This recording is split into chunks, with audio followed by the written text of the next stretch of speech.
Добар ден, почитувани. Ова е најновата Телма амбуланта. Зошто градовите како Скопје имаат повисоки температури во споредба со околните области? Што значи поимот урбан топлински остров? Какви се дневните варијации на температурата во различите делови од градот и колкаво е влијанието на дрвјата и зеленилото врз градската клима? Како може секој од нас да се заштити од жештините кога е на улица? И што е решението во борбата против екстремната топлина во урбаните средини? Денеска на оваа тема разговараме со професор доктор Михаил Кочубовски, специјалист по хигиена. Разговорот ќе го проследите по рекламите, а како и досега ќе оставиме простор на ваши прашања во програма. Останете на Телма.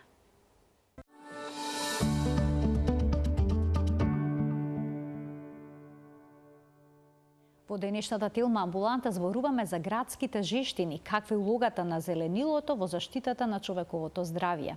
Гостин во студиото ни е професор доктор Михаил Кочубовски, специјалист по хигиена. Професоре, добре ни дојдовте во Телма амбуланта и во студиото на Телма. Благодарам. Добро ве најдов. Зошто градовите како Скопје имаат повисока температура во споредба со околните места? И што е тоа урбан, топлински остров?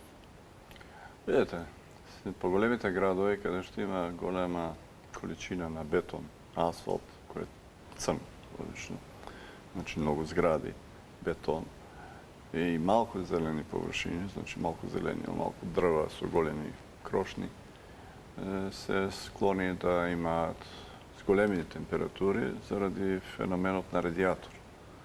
Што тоа е за време на денот кога сонцето грее најинтензивно, едноставно се загрева тие бетонски површини, асфалт и така натака. И после тоа едноставно израдираат или зрачи. Преку целиот ден, чак и во ноќта. Едноставно по големите градови, значи како Скопје на пример. И тоа е феномен на урбан топлотен остров, каде што во центарот на градот е повисоки температури, да кажеме во пладне, отколку на периферијата на градот, на истиот град, да речеме, на Скопје, каде што има многу повеќе зеленила, помалку бетон, помалку асфалт и едноставно помали згради, едноставно тоа е повеќе се индивидуални станбени објекти, така да помале можноста да се загрее почвата, т.е. да се загрее бетонот, нема толку асфалт, за кој би едноставно зрачил. И затоа постои таа разлика од температурите. Има трудови, има студии кои се правени во светот за тие урбани топлотни острови. Ние сме правеле во минатото, јас сум учествувал во тие студии. Уште пред 10 години со Светска здравствена организација, каде што Скопје, значи, како и повеќето градови во Скопје, мислам во светот, е склон на тие урбани топлотни острови создавање во време на летото. Кои делови од градот се најзагрозени од ефектот на топлотните острови, односно каде во Скопје температурата е највисока? Видете, општина центар секаква, понатака Карпош, аеродром, тие се газива исто така, кисела вода сега во последно време, порано не беше така. Кисела вода имаше доста зеленило, сега заради градење индивидуални станбени објекти стануваат згради и се губи зеленилото, што го имаше многу во кисела вода. Во Карпош се уште има доволно зеленило, али се нарушува полека со тоа интензивно градење. Едноставно, тоа се населбите кои другите, да кажеме, општини кои припаѓаат на Скопје, не се толку.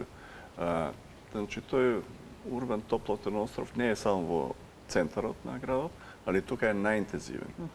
Како идеме кон периферијата, значи во радиус, тој се намалува. Што тоа значи во целзиусови степени? За колку повеќе во споредба со останатите места? Еден пример, ние значи правевме една студија со Светска здравствена организација пред 10 години и тоа го објавивме како труд.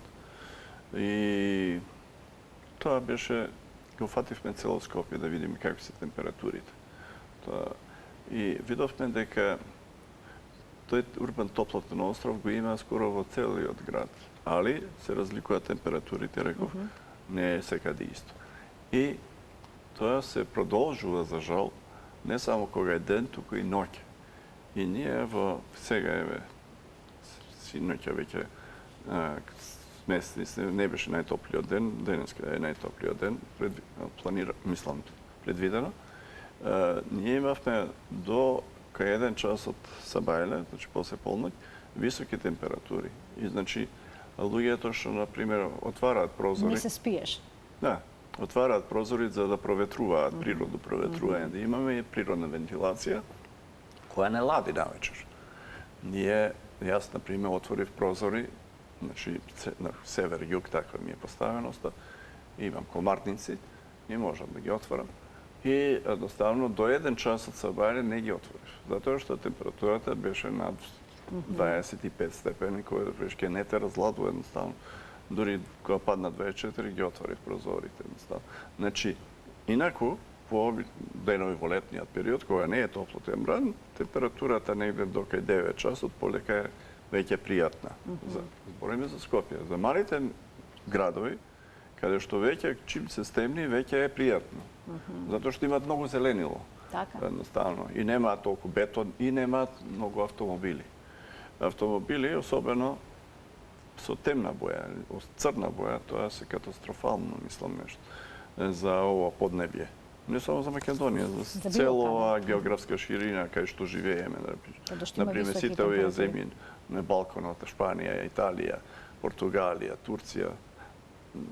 Мислам, луѓето не се свесни дека не е во ред или не е заради топлата температура и заради сончевата радиација, не е добро да купуваат коли кои се црни или со темна боја, која привлекува сонце и многу се загреваат. И на тој начин се зголемува и тој ефект на урбан топлот остров. И тоа придонесува. А плюс е ризик за самите граѓани, за возачите кои ќе влезете во ние сме мерале температури, има и студии кои кажуваат, ќе влезете во автомобил на пладне, значи околу 14 часот, во црн автомобил или во бел или, да кажем, сребрана боја, моите автомобили на синот и и јас што возиме со супругата, тие се со сребрана боја, значи секојаш, никогаш не сме купиле со црна. Разликата е најмалку 20 степени. 20 степени? Натре. Во автомобилот? Во споредба со надворешната? Во споредба со црна автомобил. Аха, црна автомобил во споредба со светол, 20 степени разлика во внатрешна температура. И замислите сега тоа, пред малку слушавме на дневникот, дека е шок, тоа е температурен шок за организмот. Замислите веднаш ако влезете. Значи тоа треба да отворите вратите, треба да почекате минута, а вие сте надвор на сонце. Не ви се чека. Топло. Ама ако влезете внатре, таму многу потопло. И едноставно и луѓето сепак се уште купуваат такви автомобили на ова географска широчина, мислам. Што значи за концентрацијата и за сам да кажам, такви автомобили се купуваат на северната хемисфера, например, Скандинавија, например, таму, каде што има многу снег, за да бидат приметени едноставно во сообраќајот, да нема сообраќајни несреќи. Што значи за возачот, за оно што го правува возилото? Како тоа влие врз неговата концентрација, врз ракувањето? Се намалува концентрацијата. Со секој повисок степен над она што е нормално, да речем, или на која сме навикнати, заставно се зголему и агресивноста кај возачите. Имав мислам, студија што ја правев во објав труд во пред 10 години исто. Тоа беше влијание на транспортот, нешто на сообраќајот и поврзано со температурите, и таа публикација беше поврзана со топлотни бранови. Значи, високите температури влијаат на возачите, на нивното однесување. Не само што им паѓа концентрацијата, туку се зголеми агресивност. Затоа што температурата влијае непогодно. Сега тоа беше пред 10 години кога не сите автомобили имаа клима уреди. Сега рече си сите автомобили имаат клима уреди, али сепак дека постигне ефект климата да спушти температурата внатре, треба време. Така да и луѓето се вознемируваат на тој начин, возачите и не само возачите, и совозачите. И затоа имате ситуации кога има непријатни комуникации меѓу возачи, пешаци или други возачи и така натака. Луѓето се нервозни. Така, тоа потикнува нервозата. Да, ја потикнува. А што е со автобусите? Дел се климатизирани, дел не се климатизирани. Што значи за патници на овие жиштини да се возат во затворен простор со многу висока температура? Тоа не е благоповолно. Затоа што би требало јавниот превоз и затоа и сега и владата планира да набави нови 120 автобуси кои нема да бидат само во Скопје, него и во другите поголеми градови каде што има организиран јавен превоз. Едноставно мора да имаме, едноставно јавниот превоз мора да биде климатизиран. Затоа што едноставно и е климатизиран во повеќето случаи. Што има исклучоци. Има исклучоци, да не ги доведувам некои, али тоа не смее да се дозволи. Едноставно затоа што граѓаните, ако сега има можност да бират дали ќе влезе во таков автобус или ќе влезе кај што е климатизиран. Али на тие температури кои чека обично. Едноставно. Така да треба да се зановат нови автобуси секаде кај што има јавен превоз кои се климатизирани. Затоа што тоа влијае на здравјето. Сега замислете, треба да носите постојано шише со вода и постојано да пиете, да се разладите на некој начин. А ако едноставно немате можност да се разладите во автобусот, треба тоа кратка релација да биде и веднаш да излезете, да идете во некоја затворена просторија, зашто надвор е топло. И кога се движите надвор е битно да се движите по сенка, ако има сенка. За среќа во Скопје се уште има. Поред покрај булеварите има, да кажеме, зеленило. Каков е ефектот на дрвјата? Тоа е покрај улиците? Во намалувањето на температурата? Направивме една студија многу убава со еден мој колега од Институтот за јавно здравје и помлад и една професорка од Турција, иначе Македонка, али живее и работи таму како професор. Направивме една студија во 2022, која беше топлотниот бран во јули. Значи, не јуни, сега сме јуни, тоаш беше во јули. 7 дена траеше топлотниот бран. И ние тогаш баш направивме, се подготвивме и направивме мерења фактички во градот Скопје, по општина центар, нешто беше Карпош и кисела вода фативме, али главно беше од центар. Меревме со температура, со, например, термометар кој беше све калибриран и така натака, по сите тертипи што би рекле научни. И меревме са бајле 7 часот, 14 часот и 21 часот. На неколку точки во тоа подрачје, што ви кажам. Меревме температура на пешачки острови од сообраќајници. Добро. И тоа одбравме да ја бидат сообраќајници со една лента, со 2 ленти, со 4 ленти и со 6, како е партизанска, например. И најинтересното беше дека кога беше топлотниот бран во едниот од тие датуми, на мерното место кај Нова Македонија, кај што нема зеленило многу, претежно е бетон и асфалт, и кај владата, кај што е парк, едноставно кај што има зеленило, поише, многу повеќе, разликата беше во 14 часот, значи во исто време, во истиот ден, 8 степени. 8 степени? И замислите кој е тој комфорт на граѓаните што живеат во општина, во центар. Посебно во тој дел што ви го спомнав. А тоа е тука има и меѓународна организација на која е тука. Така да вие не можете да излезете на тераса ни навечер тука, на тоа што тука е многу топло. Бетонот зрачи понатаму? Да, ќе зрачи. А веќе кон паркот веќе имате разлика. А замислите кон периферија. Така да тоа е ретки се трудови што така со мерење, реално мерење, инаку во другите денови и во тој ден исто меревме со сателит. Има сателитски снимања, каде што се мери температурата, значи, како сателит, и се совпадна резултатите, да кажеме, за тој ден. И зашто сателитот врти, едноставно тој сврти земјата, не врти сателитот. И не го фаќа подрачето на Скопје, али го фати во тој ден. Го фати исто така да ни се совпадна мерење. Се потврдија резултатите. А исто така, пошто во тој сателитското мерење се снимаше и зеленилото, например. И колко е влијанието на дрва со густи крошни, значи што имаат богата крошна, колку е влијанието на намалување на температурите, колку е битно тоа. Тоа е када... Значи, различни видови на зеленило овозможуваат различно разладување, односно пад на температурите. Значи, дрвја, паркови, градини, сето тоа ќе придонесе за намалување на температурата во урбаната средина, но ќе имаат различен ефект, така? Тие се богати крошни, листопадните, тие се со богати крошни.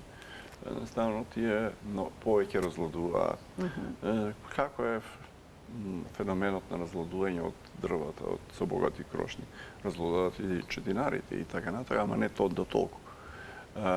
Тие лисјата испуштаат, како имавте убава една слика, каде што, например, во кафичите, како се разладуваат на терасите. Пуштаат една водена магла, викаме. Преку тенки црева, под притисок, водата се пушта, едноставно има ситни дифузори и водата ситно се распрскува како водена магла. Тоа го прави природата. Значи, дрвата тоа го прават од секогаш. И на тој начин, таа водена магла, значи тие ситни капки на вода, тие го ладат воздухот фактички. Тие се многу кипа, многу. И тие го ладат воздухот и вие се чувствувате пријатно. Значи, под едно дрво, може разликата ако сте во сенка на дрво такво, многу е попријатно него ако сте во сенка на зграда. Затоа што зградата нема ефект на ладење на тој начин со водена магла.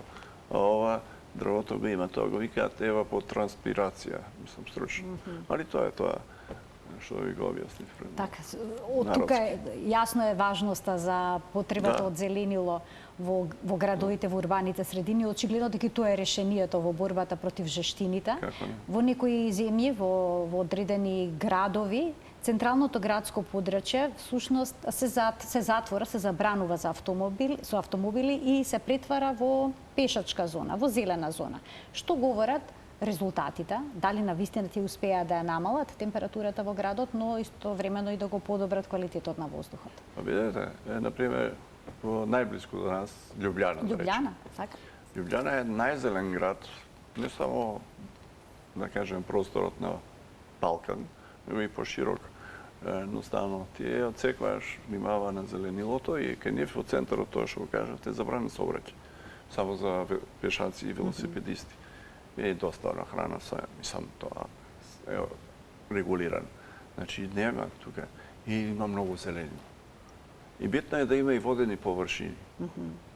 И секако, зависи од орографијата, тоест како е поставено, дали имате планини или ридови околу, дали имате река и така натака. Од сето тоа влијае на температурите.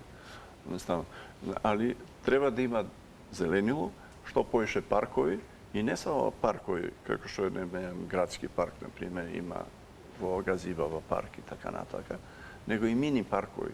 И она урбано зеленило, што го викаме, јас, например, живеам во куќа и имам урбано зеленило, имам преку 100 можда грамушки, дрвца и така натака, трева. И тоа, едноставно, и тоа ги намалува температурите. Професоре, а зелените кровови? Зелените кровови, да, тие ако се равни... Вегетација на кровните површини?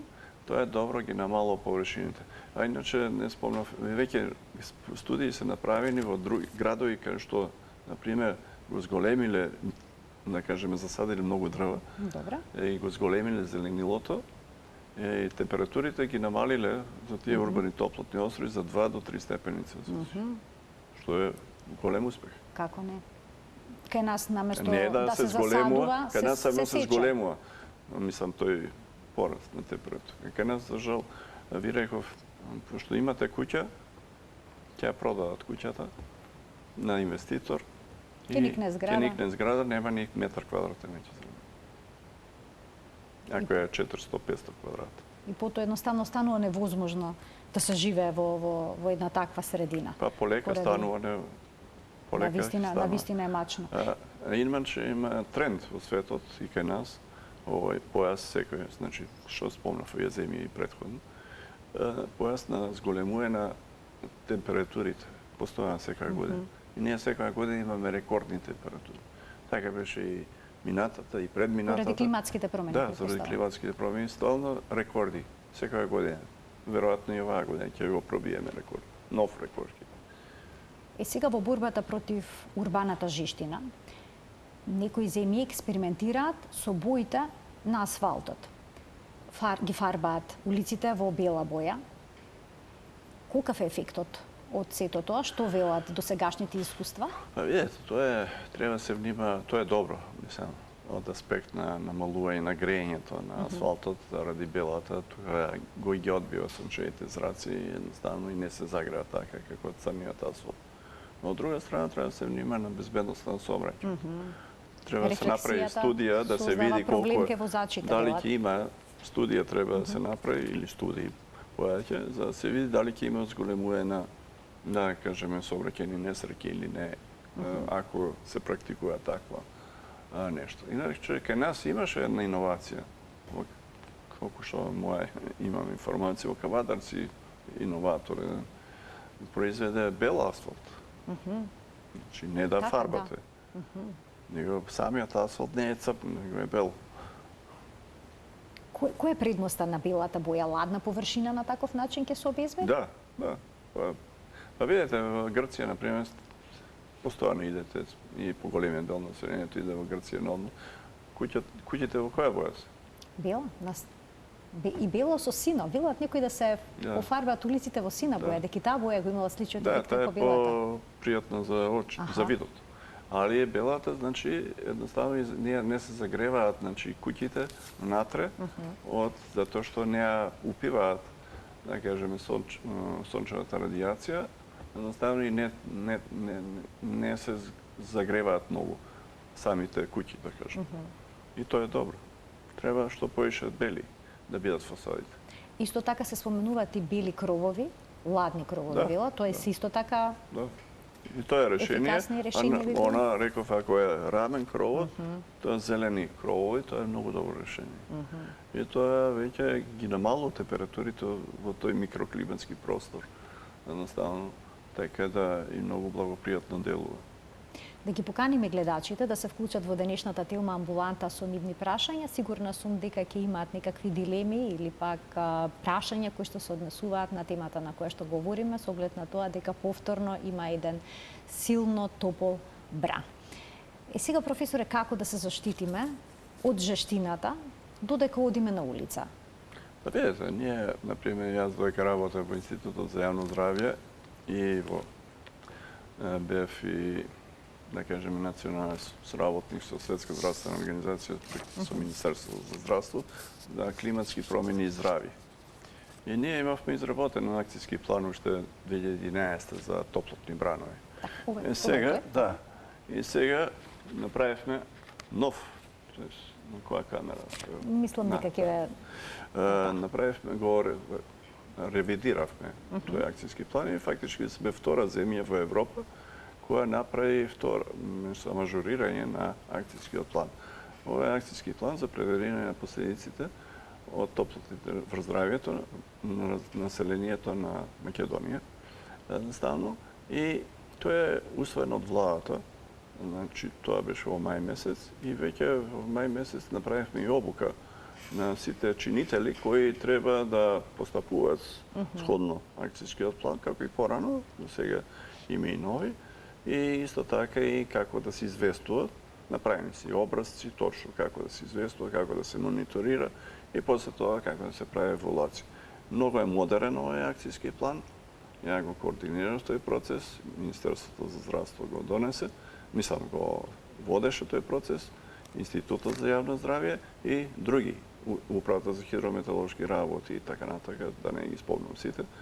Едноставно така да беа вклучени Центарот за управување со кризи, Дирекција за заштита и спасување, Црвен крст на Република Северна Македонија и така натака, центрите за јавно здравје, така да и вклучено да не забораваме Министерство за образование и наука, Министерство за труд, сега има нов назив демографија млади, како е точниот назив.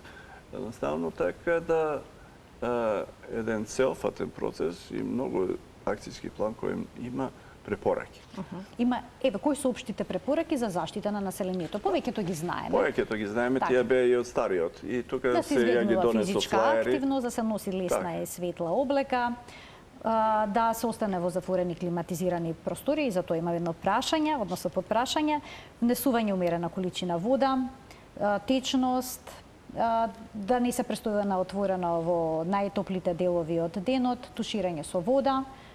Да, рековме, ама со млака вода, а после тоа по можност со ладна вода нозете до, да кажем, под колениците и рацете и лицето.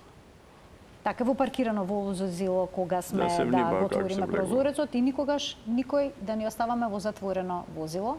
Дете и, да кажем, животно, домашно милениче, никако да не се остави. Така, во светот постојано можеме да слушнеме дека се случила некоја трагедија кога детето било заборавено во затворен автомобил, дека тоа може да има смртни исходи. Трагедија.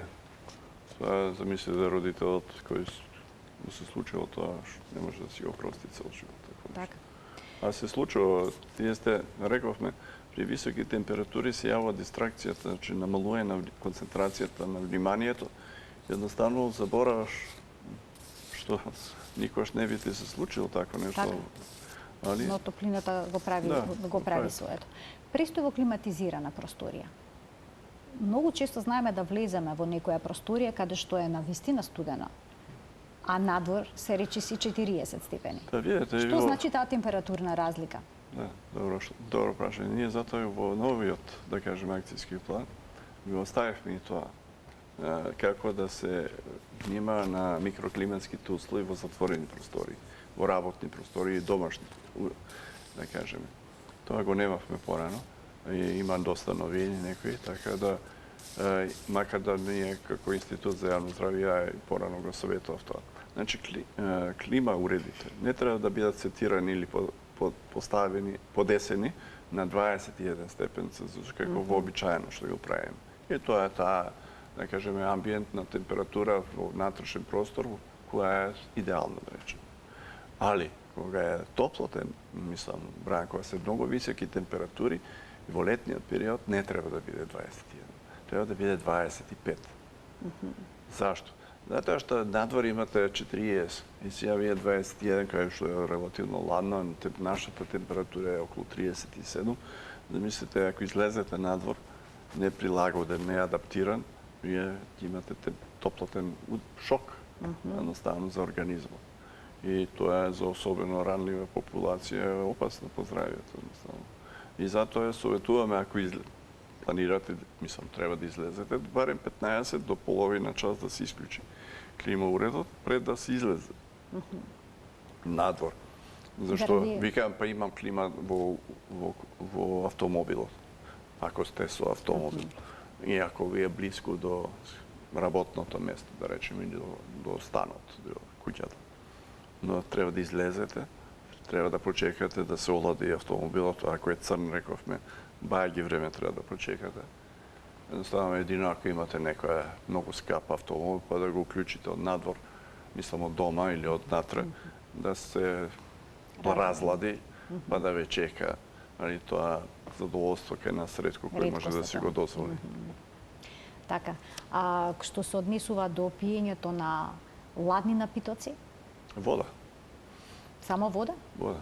Може ладно од фрижидер или подобра на собна температура? Не. Подобро да се пушти чешмата да истече малце, да осетите дека е поладна него. На почеток е топла, мислам топла. Потопла него кој ќе истече.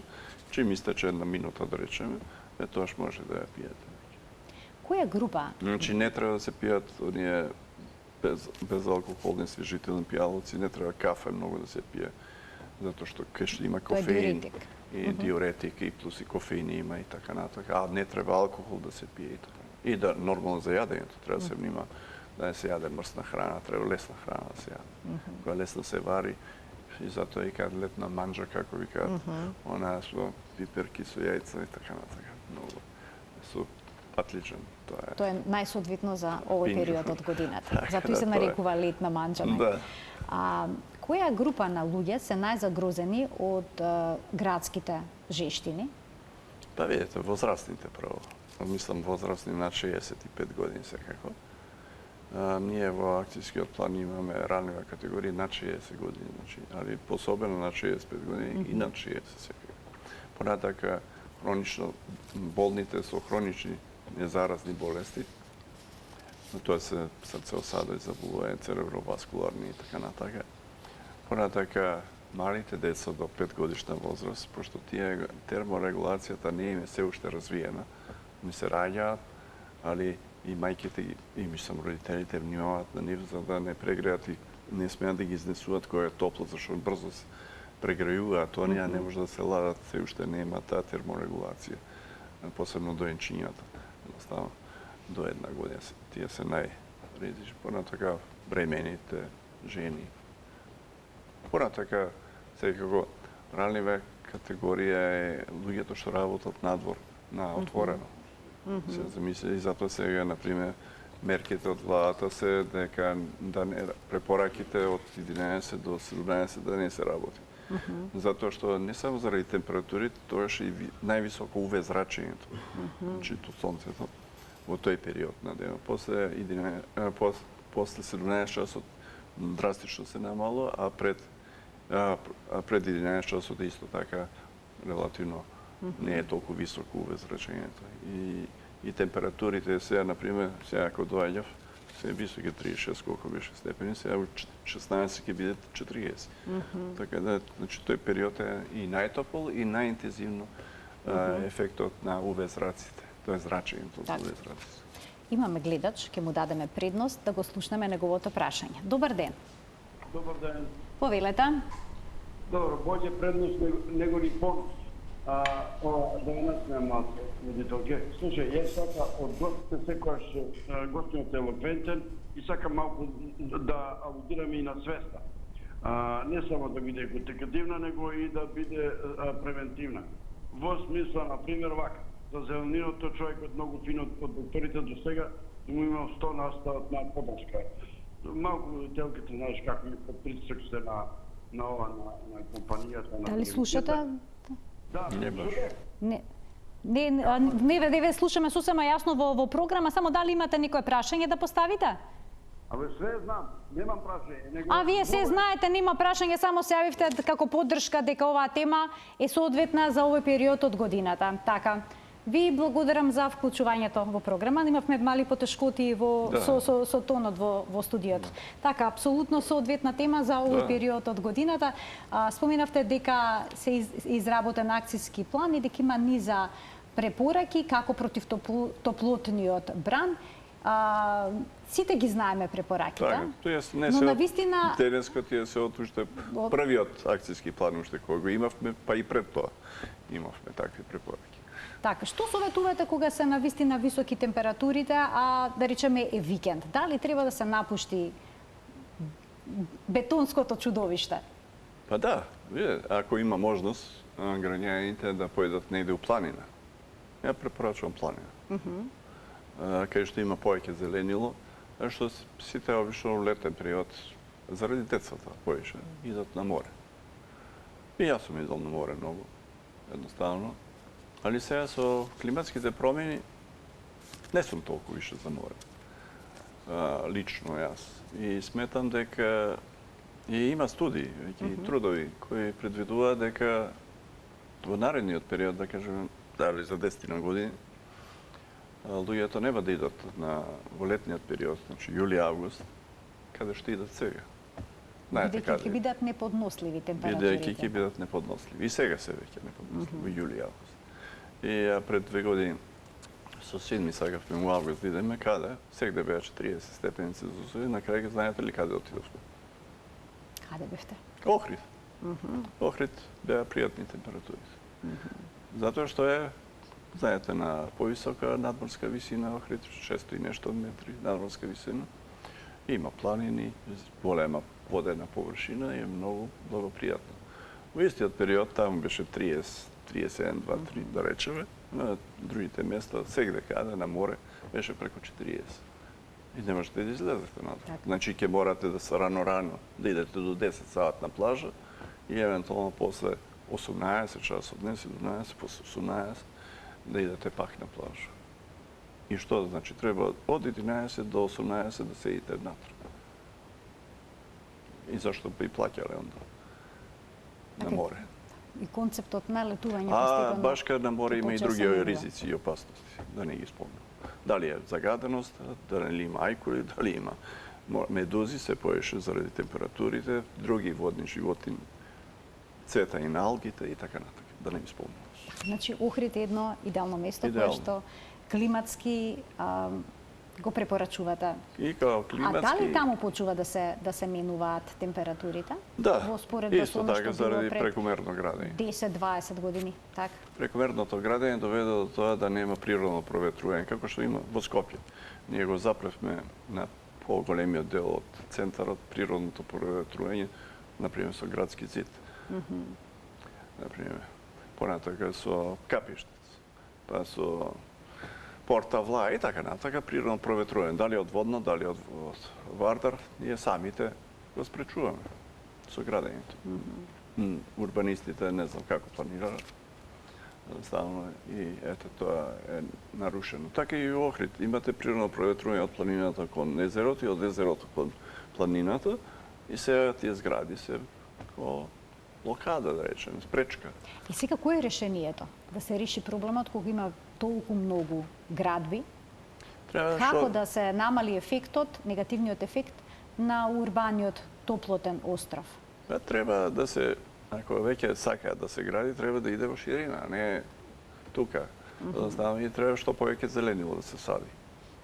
Што повеќе, да кажеме, зеленило и водни површини да има. Например, Скопје има такви, например, среќа што имаме и во паркот, има водни површини, имаме и Вардар. Така да тоа е добро. Али би реков, со тоа едноставно спречување на природното проветрување само се возможува на граѓаните само во одредени делови да го има. А поголемиот дел за жал го нема тоа природно проветрување. Што се презема во светот по ова прашање? Тоа и во Скопје беше планирано. Се прават зелени коридори. Што значи? Например, јас живеам близко до Рузвелтово. Понатако, овие, да кажеме, Климент Охридски, 8 септември, тие што идат од водно. И тие треба да бидат отворени, да нема пречки. Значи, од водно кон центар и до Вардар, и да може да струјење на воздухот да има. И да има што повеќе зелено. Сега се сади, се поише се сади. И тоа е добро. И треба да се одржува тоа зеленост. Значи со крошни угаи и така натака. Голомеов, едноставно. Тоест Гологанов, Теодосија Гологанов, исто така. Има сега веќе пораснаа дрвата. Крошните до пред некоја година беа малено, зашто? Значи, колку поголеми крошни, толку поголема сенка и толку пониска температура. Да би реков, 8 степени Целзиус се разликата.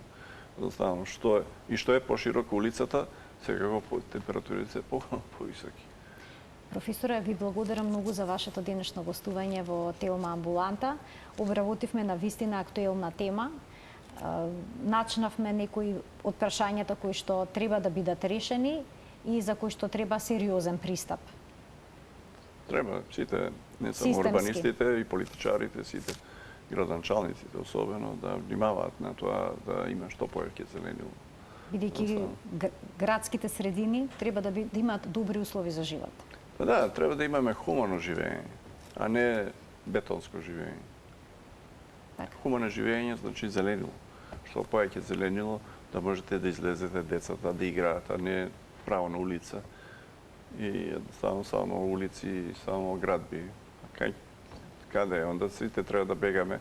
Тој што има пари ќе излезе, да кажеме, сабота, недела ќе отиде негде. Тој што нема пари, што ќе прави? Тоа е. Мора да се реши ова, се надевам еден ден и што поскоро. Да. Ви благодарам уште еднаш за гостувањето, ким се заблагодарам и на гледачите што и денеска ја следеат Телма амбуланта. Почитувани, ви посакувам пријатен ден.